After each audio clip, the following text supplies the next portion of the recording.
Welcome to Al Hadi Foundation School.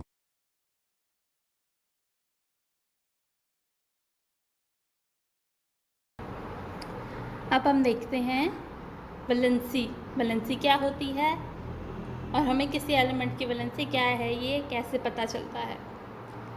Valency element की एक unique property होती है, या हम ये कह सकते हैं it is the combining capacity of an element with other elements.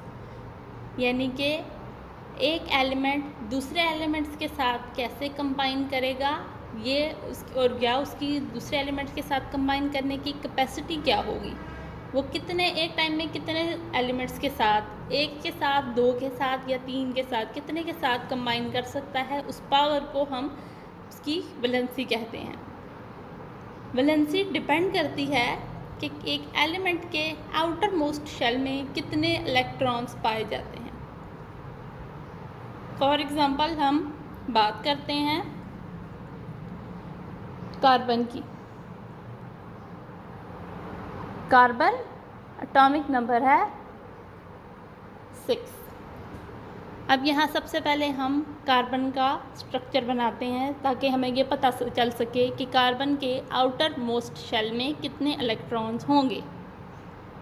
ये सेंटर में आ गया nucleus, number of protons 6, number of protons.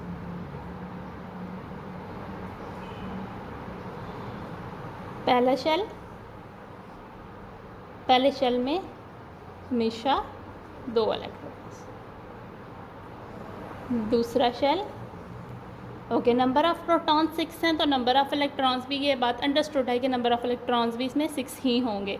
तो 1 2 3 4 5 एंड 6। आउटर मोस्ट शेल में यानी कि आखिरी शेल में कितने आए, 1 2 3 4 इलेक्ट्रॉन। अब हमारे पास कार्बन की वैलेंसी जो आ गई वो आ गई है 4।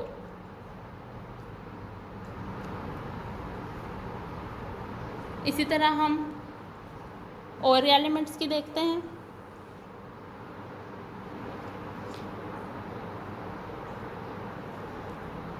ऑक्सीजन की देखते हैं 8, सेंटर में nucleus, proton, neutron,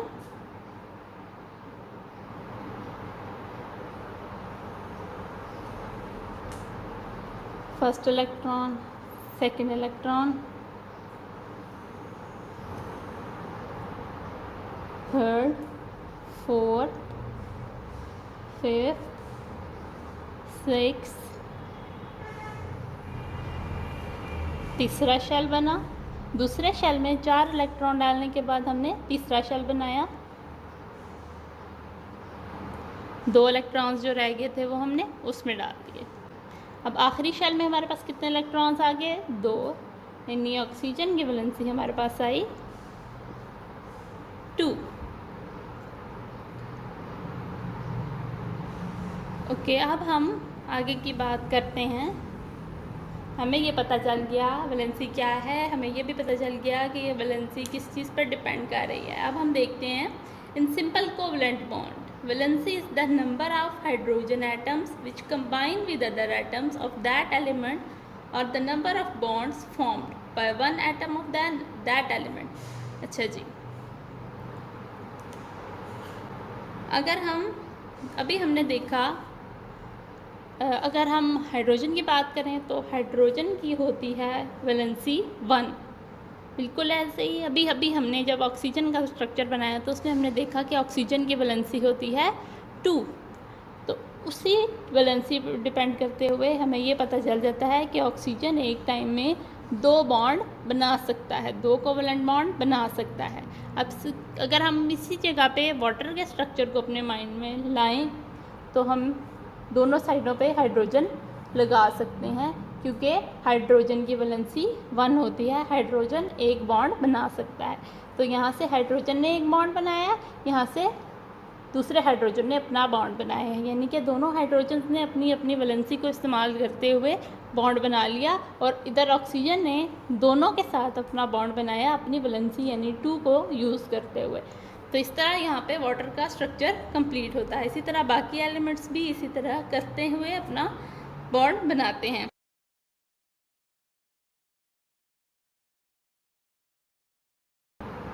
page number 7 पे टेबल दिया गया है जिसमें मुख्तलिफ एलिमेंट्स की वैलेंसी दी गई है। आपको वो याद करना है और उसको अच्छे तरीके से उसको अपनी नोटबुक के ऊपर नोट करना है और उसको अच्छे तरीके से याद करना है। उसके नीचे वाले पैराग्राफ पे आते हैं।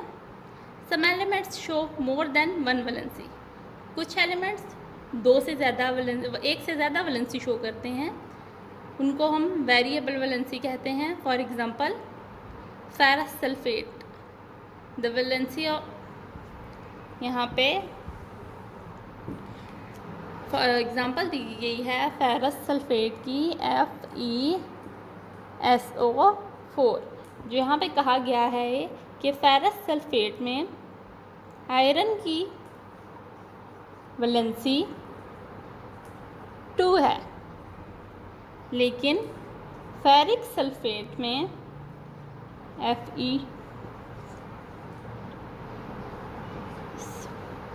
फेरिक सल्फेट में आयरन की वैलेंसी 3 हो जाती है।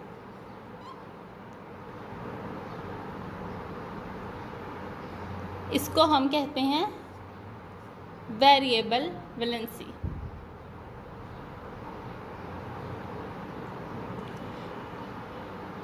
यानी कि फेरस की आयरन की वैलेंसी वेरिएबल वैलेंसी है।